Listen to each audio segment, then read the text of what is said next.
കുട്ടികൾക്കൊക്കെ അങ്ങോട്ടും ഇങ്ങോട്ടൊക്കെ അറിയാം, അവർ ഷെയർ ചെയ്യാറുണ്ട്.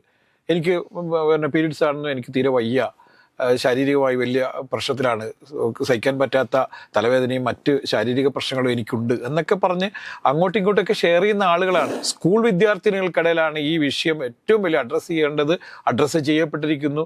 അതുകൊണ്ട് ഒരു ജനാധിപത്യ സർക്കാർ കാണിക്കേണ്ട വലിയ ഒരു മാന്യമായ ഒരു പ്രഖ്യാപനമാണിത് എന്നാണ്. ഇപ്പൊ എന്താണ് സ്വകാര്യത, എന്തിനാണ് ഈ സ്വകാര്യത എന്ന് നമുക്ക് മനസ്സിലാവാത്തത്. ഷീലക മാത്രമല്ല കേട്ടോ, UDF തന്നെയുള്ള ചില വനിതാ MLA-മാർക്ക് ഇതിൽ എതിരഭിപ്രായം ഉണ്ടെന്നാണ് പറയുന്നത് കേൾക്കുന്നത്. അവർക്കത് തുറന്നു പറയാനൊന്നും പറ്റാത്തൊരു അവസ്ഥയിലുള്ളത് കൊണ്ടാണ്. കാരണം അവരും യഥാർത്ഥ ശ്രീലേഖന്റെ അതേ മാനസികാവസ്ഥയിലൂടെ കടന്നു പോകുന്നവരാണ്. അത്തരത്തിലുള്ള വികലമായ മനസ്സിൻ്റെ ഉടമകൾ ഒരുപാടുണ്ട്. പക്ഷെ അവരെയൊക്കെ ഘട്ടം ഘട്ടമായി മാത്രമേ മാറ്റിയെടുക്കാൻ പറ്റുള്ളൂ. കാരണം അവരുടെ ഒരു മാനസിക നില ഒരു ദിവസം കൊണ്ടല്ല, നേരത്തെ തന്നെ അവർ വികലമായ മനസ്സിൻ്റെ ഉടമകളാണ്, അത് ഉറച്ചുപോയ മനസ്സുകളാണ്.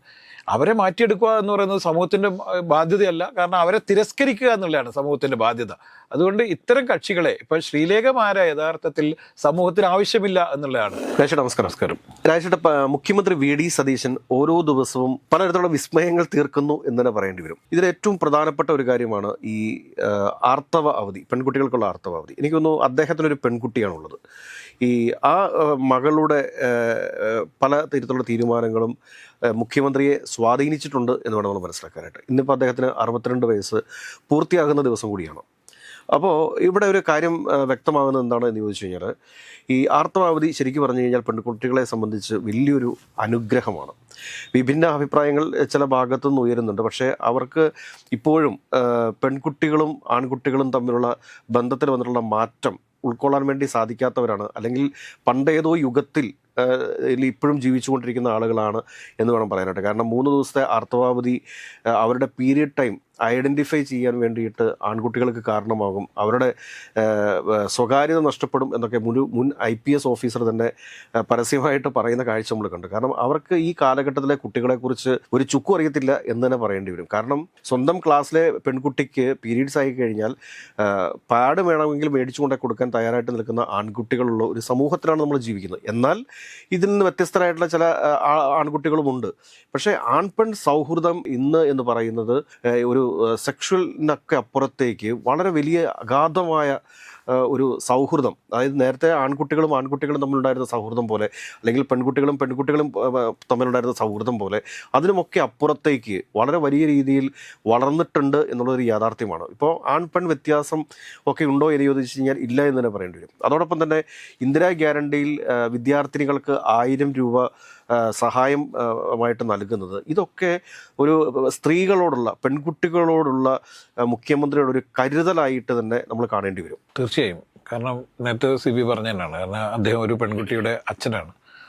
സ്വാഭാവികമായിട്ടും ഒരു പെൺകുട്ടികൾക്കുണ്ടാകുന്ന ശാരീരികമായ ചില പ്രശ്നങ്ങൾ ആ കുടുംബത്തെ തന്നെ വല്ലാതെ അലട്ടും. കാരണം ഈ പീരീഡ്സിൻ്റെ സമയത്തൊക്കെ ഉണ്ടാകുന്ന 2-3 ദിവസങ്ങളിൽ കുട്ടികൾ എല്ലാവരും അനുഭവിക്കുന്നില്ല, ചില കുട്ടികൾ ഭയങ്കരമായി ശാരീരിക പ്രശ്നങ്ങൾ കാരണം അവരുടെ മാനസികാവസ്ഥത്തെ പോലത്തെ ബാധിക്കാറുണ്ട് എന്നുള്ളതാണ്. കാരണം ഇതാരോടും പറയാൻ പറ്റാത്ത കുട്ടികളുണ്ട്, തുറന്നു പറയാൻ പറ്റാത്ത പ്രശ്നങ്ങളുണ്ട്. പക്ഷേ ഇപ്പം ഈ ജൻസി യുഗത്തിൽ യഥാർത്ഥത്തിൽ ഇത്തരം ഈ ശ്രീലേഖ IPS അവർ എത്രത്തോളം ഇടുങ്ങിയ മനസ്സിൻ്റെ ഉടമയാണെന്നും അവർക്ക് എത്രത്തോളം മാനസിക വളർച്ച എത്തിയിട്ടില്ല എന്നുള്ള എൻ്റെ ഏറ്റവും വലിയ തെളിവാണ്. അവരതിനെതിരെ അതിശക്തമായി പ്രതികരിച്ചിരിക്കുന്നത്. എന്തെങ്കിലും പ്രതികരിക്കേണ്ടതെന്ന് വെച്ചാൽ പ്രതികരിച്ചാണെങ്കിൽ നമുക്ക് അവരെ സീരിയസ് ആയി എടുക്കണ്ട. പക്ഷേ അല്ലാത്തതാണെങ്കിൽ അവരങ്ങനെ വിടാൻ പറ്റില്ല എന്നുള്ളതാണ്. കാരണം കേരള സമൂഹത്തിന് അവരെ ഓരോ ദിവസവും പിറകോട്ട് കൊണ്ടുപോകാൻ വേണ്ടി ശ്രമിക്കുന്നു എന്നുള്ളതാണ്. ഇപ്പം യഥാർത്ഥത്തിൽ നമ്മുടെ കുട്ടികൾ അവരൊക്കെ ശരിക്കും ആൺ പെൺ വ്യത്യാസമില്ലാതെ ജീവിക്കുന്നവരാണ്.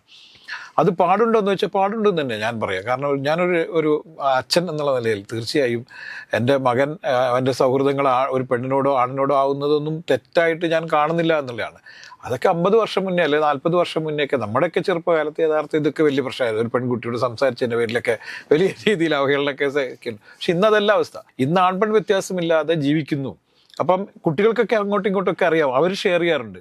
എനിക്ക് പീരീഡ്സ് ആണെന്നും എനിക്ക് തീരെ വയ്യ, ശാരീരികമായി വലിയ പ്രശ്നത്തിലാണ്, സഹിക്കാൻ പറ്റാത്ത തലവേദനയും മറ്റ് ശാരീരിക പ്രശ്നങ്ങളും എനിക്കുണ്ട് എന്നൊക്കെ പറഞ്ഞ് അങ്ങോട്ടും ഇങ്ങോട്ടൊക്കെ ഷെയർ ചെയ്യുന്ന ആളുകളാണ്. അല്ലാതെ ശ്രീലേഖയുടെ കാലത്തുള്ള പോലെ ഇത് ആരോടും പറയാതെ, ആരും ഒന്നും പറയാതെ മാറി നിൽക്കുന്ന ഒരവസ്ഥ. പണ്ടൊക്കെ എന്ന് പറഞ്ഞാൽ ആർത്തവ ദിവസങ്ങളിൽ സ്ത്രീകൾക്ക് അടുക്കളയിൽ പ്രവേശിക്കാൻ അധികാരമുണ്ടായിരുന്നില്ല. അവർ വീടിനുള്ളിൽ തന്നെ അവർക്ക് വേറെ തന്നെ താമസിക്കാനുള്ള സൗകര്യമൊക്കെ ഉണ്ടായിരുന്നു. അവർ ഉപയോഗിച്ച വസ്തുക്കളൊന്നും ആരും ഉപയോഗിക്കുന്നില്ല. അവർക്ക് പ്രത്യേക പ്ലേറ്റ്, പ്രത്യേക എല്ലാ സംവിധാനങ്ങളും ഒക്കെ ആയിരുന്നു. ഇന്ന് അതല്ല സ്ഥിതി. ഇന്ന് അവർ അത്തരത്തിലുള്ള ഒരു വേർതിരിവൊന്നും ഇല്ലാതെ ജീവിച്ചുകൊണ്ടിരിക്കുന്ന ഒരു സമൂഹമാണ്. ഇപ്പം വി.ഡി. സതീശൻ സർക്കാർ ഇന്ന് ഈ പ്രഖ്യാപിച്ചിരിക്കുന്നത് ഇന്ത്യയിൽ ആകമാനം വലിയ തരത്തിലുള്ള സ്ത്രീകൾക്കിടയിൽ വലിയ രീതിയിൽ ചർച്ച ചെയ്യപ്പെടുന്നുണ്ട്. നമ്മൾ 1000 രൂപ കൊടുക്കുന്നതോ അല്ലെങ്കിൽ KSRTCയിൽ സ്ത്രീകൾക്ക് സൗജന്യം കൊടുക്കുന്നതിനേക്കാൾ ഏറെ ഏറ്റവും ആളുകളെ ആകർഷിച്ച, അല്ലെങ്കിൽ സ്ത്രീ സമൂഹത്തെ മൊത്തത്തിൽ ആകർഷിച്ച ഒരു വലിയ പ്രഖ്യാപനമാണ് ഈ കുട്ടികൾക്ക് അവധി കൊടുക്കുന്നുള്ളത്. കുറച്ചും കൂടി പ്രായമാകുമ്പോഴേക്ക് അവർ അതിനൊക്കെ തരണം ചെയ്യാനുള്ള ഒരു മാനസിക നിലയിലേക്ക് എത്തിയിരിക്കുന്നത്. തീർച്ചയായും സ്കൂൾ വിദ്യാർത്ഥിനികൾക്കിടയിലാണ് ഈ വിഷയം ഏറ്റവും വലിയ അഡ്രസ്സ് ചെയ്യപ്പെട്ടിരിക്കുന്നു. അതുകൊണ്ട് ഒരു ജനാധിപത്യ സർക്കാർ കാണിക്കേണ്ട വലിയ ഒരു മാന്യമായ ഒരു പ്രഖ്യാപനമാണിത് എന്നാണ്. ഇപ്പൊ എന്താണ് സ്വകാര്യത, എന്തിനാണ് ഈ സ്വകാര്യത എന്ന് നമുക്ക് മനസ്സിലാവാത്തത്? അതൊക്കെ ശ്രീലേഖയെ പോലുള്ള വളരെ ഇടുങ്ങിയ മനസ്സിന്റെ ഉടമകൾക്ക് മാത്രമേ അതിന് അങ്ങനെ ഐഡന്റിഫൈ ചെയ്യാൻ പറ്റുള്ളൂ. ഇപ്പൊ ശ്രീലേഖ മാത്രമല്ല കേട്ടോ, UDF തന്നെയുള്ള ചില വനിതാ MLA-മാർക്ക് ഇതിൽ എതിരഭിപ്രായം ഉണ്ടെന്നാണ് പറയുന്നത് കേൾക്കുന്നത്. അവർക്കത് തുറന്നു പറയാനൊന്നും പറ്റാത്തൊരു അവസ്ഥയിലുള്ളത് കൊണ്ടാണ്. കാരണം അവരും യഥാർത്ഥ ശ്രീലേഖന്റെ അതേ മാനസികാവസ്ഥയിലൂടെ കടന്നു പോകുന്നവരാണ്. ഇപ്പം തുളസി ടീച്ചർ അവരൊക്കെ അധ്യാപികയാണ്. അപ്പോൾ അവർക്കറിയാം കുട്ടികൾക്ക് ഉണ്ടാകുന്ന മാനസിക പ്രശ്നങ്ങളും ഒക്കെ. അവരതിനെ ഏറ്റവും വലിയ രീതിയിൽ സ്വാഗതം ചെയ്തിട്ടുണ്ട്. കാരണം ഈ സ്കൂളുകളിലൊക്കെ എന്ന് പറഞ്ഞു കഴിഞ്ഞാൽ ഈ പെൺകുട്ടികൾ എത്തുന്ന സമയത്ത് അവരുടെ പാഡ് ഡിസ്പോസ് ചെയ്യാനായിട്ടുള്ള പ്രശ്നങ്ങൾ, പാഡ് ചേഞ്ച് ചെയ്യാനായിട്ടുള്ള പ്രശ്നങ്ങൾ, അതിനുശേഷം അത് ടോയ്ലറ്റിൽ തന്നെ ഇടാനുള്ള ബുദ്ധിമുട്ടുകൾ, ഇതിനുള്ള ഫെസിലിറ്റീസ് ഒന്നും സ്കൂളുകളിൽ ഇല്ല. അത് കുറച്ചും കൂടി സ്ത്രീ സൗഹൃദമാവണം എന്നുള്ളതാണ്. സ്കൂളുകളൊക്കെ ഇപ്പോഴും ടോയ്ലറ്റുകളൊന്നും സ്ത്രീ സൗഹൃദമായിട്ടില്ല എന്നുള്ളതാണ്. യഥാർത്ഥത്തിൽ ഈ വിദ്യാഭ്യാസ വകുപ്പ് ഏറ്റവും പ്രധാനമായി ഐഡന്റിഫൈ ഉണ്ട്. ഇന്നിപ്പം വിദ്യാഭ്യാസ വകുപ്പ് മന്ത്രി മാധ്യമങ്ങളോട് പറഞ്ഞിട്ടുണ്ട് ചില വിഷയങ്ങൾ ഇനിയും ബാക്കിയുണ്ട്. ഇപ്പം സ്ത്രീ സൗഹൃദമാവണം, ടോയ്ലറ്റുകൾ സ്ത്രീ സൗഹൃദമാകണം. അതുപോലെ തന്നെ ഭിന്നശേഷി കുട്ടികൾക്ക് കുറച്ചും കൂടി പ്രായോഗികമായ തരത്തിൽ പല സ്കൂളുകളിലും ഭിന്നശേഷി കുട്ടികളെ പരിഗണിക്കാതെ 2ാം നിലയിലും 3ാം നിലയിലൊക്കെ ലാബുകളൊക്കെ ഉണ്ട്. അതൊക്കെ മാറ്റി എല്ലാ സ്കൂളുകളിലും ലാബുകൾ താഴേക്ക് മാറ്റണം എന്ന് ഉത്തരവിറക്കിയിട്ടുണ്ട് എന്ന് പറഞ്ഞു. അത് അങ്ങനെയുള്ള കുറേ അതായത് കാലം മാറുന്നതിനനുസരിച്ചിട്ട് ഈ വിദ്യാഭ്യാസ സമ്പ്രദായത്തിൽ മാറ്റം ഉണ്ടാവണം, അടിസ്ഥാന സൗകര്യങ്ങളിൽ മാറ്റം ഉണ്ടാവണം. ഇപ്പം 50 വർഷം മുന്നേ ഉണ്ടായിരുന്ന സ്കൂളല്ല ഇന്ന്. സ്കൂളുകളൊക്കെ മാറിക്കഴിഞ്ഞു. അതുകൊണ്ട് തന്നെ കുട്ടികൾക്കും ഇപ്പം ഈ സാനിറ്ററി പാഡൊക്കെ സ്കൂളുകളിൽ തന്നെ ലഭ്യമാക്കാനുള്ള സംവിധാനങ്ങൾ പോലും പല സ്ഥലങ്ങളിലും ഉണ്ടാക്കിയിട്ടുണ്ട് എന്ന് നമ്മൾ കാണേണ്ടതുണ്ട്. അപ്പം ഇതൊക്കെ പലർക്കും അയ്യോ അത് അവരുടെ സ്വകാര്യതയല്ലേ എന്ന് പറഞ്ഞ് വളരെ അടിയന്തര പ്രാധാന്യത്തോടുകൂടിയൊക്കെ ലഭ്യമാക്കേണ്ട സാധനങ്ങളാണ് ഇതൊക്കെ. ഇത് എന്തിനാണ് ഇത്രയേറെ ഈ ചില സ്ത്രീകൾ എന്തിനാണിത് ഇത്രയും വലിയ വിഷയമാക്കി കൊണ്ടുവരുന്നത് നമുക്കൊരിക്കലും മനസ്സിലാവുന്നില്ല. അതുകൊണ്ട് ഈ സർക്കാർ നടത്തിയ ഏറ്റവും വലിയ പ്രഖ്യാപനമാണ് ഈ കുട്ടികൾക്ക് ഈ ആർത്തവ ദിവസങ്ങളിൽ അവധി എന്നാണ് എൻ്റെ ഒരു അഭിപ്രായം. അതായത് ഇപ്പം നമ്മളൊരു കാര്യം മനസ്സിലാക്കുന്നത്, ഇപ്പോൾ കോളേജ് ബസ്സുകളിലൊക്കെ ആണെങ്കിൽ ആൺ പെൺ വ്യത്യാസമില്ലാതെ അവർ ഇപ്പം ഗേൾസിന് വേണ്ടിയിട്ട് സീറ്റ് അല്ലെങ്കിൽ ബോയ്സിന് വേണ്ടിയിട്ട് സീറ്റ് അങ്ങനെയൊന്നുമില്ല. ഞാൻ പറയാം നമ്മുടെ നാട്ടിലെ ബസ്സുകളിൽ കൂടി ഇങ്ങനെ ഈ സ്ത്രീ റിസർവേഷൻ്റെ ഒന്നും ആവശ്യമില്ല. കാരണം ഇതെല്ലാം ഒരു ജനറൽ സീറ്റുകളിലേക്ക് മൊത്തത്തിൽ മാറ്റേണ്ടതുണ്ട്. ഇവിടെ കേരളത്തിൽ മാത്രമേ ഇതുള്ളൂ. കാരണം ഇതെന്താണെന്ന് വെച്ച് കഴിഞ്ഞാൽ ഈ നമ്മുടെ ഇവിടെ നാട്ടിൽ ഈ വൈകൃതങ്ങൾ പെരുകാനായിട്ടുള്ള ഇപ്പോൾ സവാദിനെ പോലുള്ള ചില ആളുകൾ ഇപ്പോഴും നമ്മുടെ ബസ്സുകളിൽ ഉണ്ട് എന്നുള്ളൊരു യാഥാർത്ഥ്യമാണ്. അങ്ങനെയുള്ള ഒറ്റപ്പെട്ട സംഭവങ്ങൾ മാത്രമാണ്. പക്ഷേ ഞാൻ പറയുന്നത് ഇതൊക്കെ ഒരു ജനറൽ രീതിയിലേക്ക് കാര്യങ്ങൾ മാറേണ്ടതുണ്ട്. പിന്നെ ഉള്ളൊരു പ്രധാനപ്പെട്ട പ്രശ്നം എന്ന് പറഞ്ഞു കഴിഞ്ഞാൽ ഈ മദ്യപിച്ചുകൊണ്ട് ആളുകൾ ബസ്സിൽ കയറുന്നതാണ്. പിന്നെ ഈ അന്യസംസ്ഥാന തൊഴിലാളികൾ ഈ തമ്പാക്കുമൊക്കെ വെച്ചുകൊണ്ട് ബസ്സിൽ കയറുന്ന ചില ഇതൊക്കെ ഉണ്ട്. പക്ഷേ അതിനൊക്കെ ഒരു കൃത്യമായൊരു നിയന്ത്രണം വന്നു കഴിഞ്ഞാൽ ഈ ബസ്സിലെ സീറ്റ് റിസർവേഷൻ തന്നെ മാറ്റിയിട്ട് ഇതിനെ ജനറലൈസ് ചെയ്ത് കഴിഞ്ഞാൽ അത് കുറച്ചുകൂടി ബെറ്റർ ആവാനുള്ള സാധ്യതകൾ നമുക്ക് തള്ളിക്കളയാൻ വേണ്ടി പറ്റത്തില്ല. തീർച്ചയായും അത്തരത്തിൽ നമ്മൾ ശരിക്കും വലിയ പുരോഗമനവാദികളാണെന്ന് പറയും. കേരളം യഥാർത്ഥത്തിൽ യൂറോപ്പിൻ്റെ അതേ അവസ്ഥയിലേക്ക് മാറിയിട്ടുണ്ടെന്നൊക്കെ നമ്മളിവിടെ പറയും. പക്ഷേ യൂറോപ്യൻസ് എങ്ങനെയാണ് ജീവിക്കുന്നതെന്നോ അവിടുത്തെ ഒരു സമ്പ്രദായം എന്താണെന്നോ അവിടെ എങ്ങനെയാണ് സമൂഹം വളരുന്നതെന്നതിനെക്കുറിച്ച് യാതൊരു ധാരണയില്ലാത്ത ആളുകളാണ് ഇവിടെ യൂറോപ്യൻ മാതൃകയിലാണ് നമ്മൾ ജീവിക്കുന്നതൊക്കെ പറയുന്നത്. അത് തെറ്റാണ്. കുട്ടികളുടെ ഇടയിലൊക്കെ യഥാർത്ഥത്തിൽ ഇവിടെ മാത്രമല്ല കേട്ടോ, ലോകത്തുള്ള എല്ലാ ആൺപെൺ യുവാക്കളും യഥാർത്ഥത്തിൽ വലിയ മറ്റൊരു രീതിയിലേക്ക് മാറിയിട്ടുണ്ട് എന്നുള്ള യാതൊരു സംശയമില്ല. നമ്മൾ ഏത് രാജ്യത്ത് പോയാലും അല്ലെങ്കിൽ ഏത് സംസ്ഥാനത്ത് പോയാലും യൂത്തൊക്കെ പെരുമാറുന്ന ഒരേപോലെയാണ്.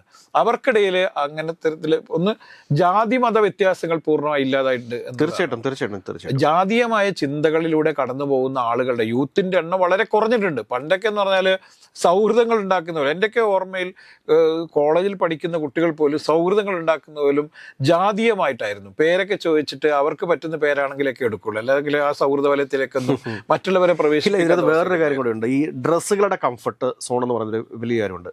നേരത്തെയൊക്കെ എന്ന് പറഞ്ഞാൽ, പണ്ടൊക്കെ എന്ന് പറഞ്ഞു കഴിഞ്ഞാൽ നമ്മളുടെ ഈ മുട്ടിന് താഴേക്കുള്ള, മുട്ടിന് മേളിലേക്ക് ഇങ്ങനെ ഒരു ഡ്രസ്സ് ഇട്ടിട്ട് ഒരാൾ പുറത്തിറങ്ങിക്കഴിഞ്ഞാൽ പിന്നെ അവരെന്തോ വലിയ കുറ്റം ചെയ്ത മാതിരിയാണ്. പക്ഷെ ഇന്നതൊക്കെ മാറി. ഇന്നിപ്പോൾ അവരുടെ കംഫർട്ട് സോണിലാണ്. ഒരാളുടെ ഡ്രസ് കോഡ് എന്ന് പറഞ്ഞു കഴിഞ്ഞാൽ അവരുടെ കംഫർട്ട് സോണാണ്.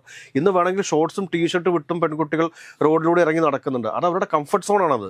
കാരണം അതിനെ പോലും ചോദ്യം ചെയ്യാൻ വേണ്ടിയിട്ട് ചില ആളുകൾ നമ്മുടെ പൊതുസമൂഹത്തിലുണ്ട് എന്നുള്ളതാണ് മറ്റൊരു വസ്തുത. അല്ല, ഇത്തരത്തിലുള്ള കക്ഷികൾ എല്ലാ കാലത്തും ഉണ്ടാവും. പക്ഷേ അവരുടെ എണ്ണം കുറഞ്ഞുകൊണ്ടിരിക്കുകയാണ്.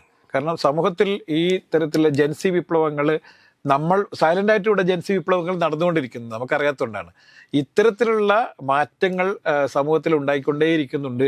അവർ തീർച്ചയായും ഈ നമ്മൾ അങ്ങനെ എതിർക്കുന്നവർക്ക് പോലും പിന്നീട് അവരെ ഉൾക്കൊള്ളേണ്ടതായ ഒരു സാഹചര്യം സംജാതമായിക്കൊണ്ടിരിക്കുന്നു എന്നുള്ളത് തന്നെയാണ്. ഇപ്പോൾ ഏറ്റവും വലിയ ഉദാഹരണത്തിന് ഡോക്ടർ രജിത് കുമാർ എന്ന് പറഞ്ഞുകൊണ്ട് ഒരു ബിഗ് ബോസ് താരം ഉണ്ടായിരുന്നു. അദ്ദേഹം ഈ കാലടി സംസ്കൃത സർവകലാശാല പഠിപ്പിച്ചുകൊണ്ടിരിക്കുന്ന സമയത്ത് വളരെ വിവാദപരമായിട്ടുള്ളൊരു പ്രസ്താവന നടത്തിയിരുന്നത്. കാരണം പെൺകുട്ടികൾ ജീൻസ് ഇട്ടുകൊണ്ട് നടക്കുന്നത് അവർക്ക് മറ്റു ചില ആനന്ദങ്ങൾ കണ്ടെത്താൻ വേണ്ടിയിട്ടാണ്. അതിനുശേഷം പിന്നീട് ഇദ്ദേഹം ഈ ബിഗ് ബോസിലൊക്കെ പോയിട്ട് തിരിച്ചു വന്നതോടുകൂടി പിന്നെ ജീൻസ് ഇട്ട് നടക്കുന്ന ഒരു വ്യക്തിയാണ് നമ്മൾ കണ്ടത്. അല്ല, അത്തരത്തിലുള്ള വികലമായ മനസ്സിൻ്റെ ഉടമകൾ ഒരുപാടുണ്ട്. പക്ഷെ അവരെയൊക്കെ ഘട്ടം ഘട്ടമായി മാത്രമേ മാറ്റിയെടുക്കാൻ പറ്റുള്ളൂ. കാരണം അവരുടെ ഒരു മാനസിക നില ഒരു ദിവസം കൊണ്ടല്ല, നേരത്തെ തന്നെ അവർ വികലമായ മനസ്സിൻ്റെ ഉടമകളാണ്. അത് ഉറച്ചുപോയ മനസ്സുകളാണ്.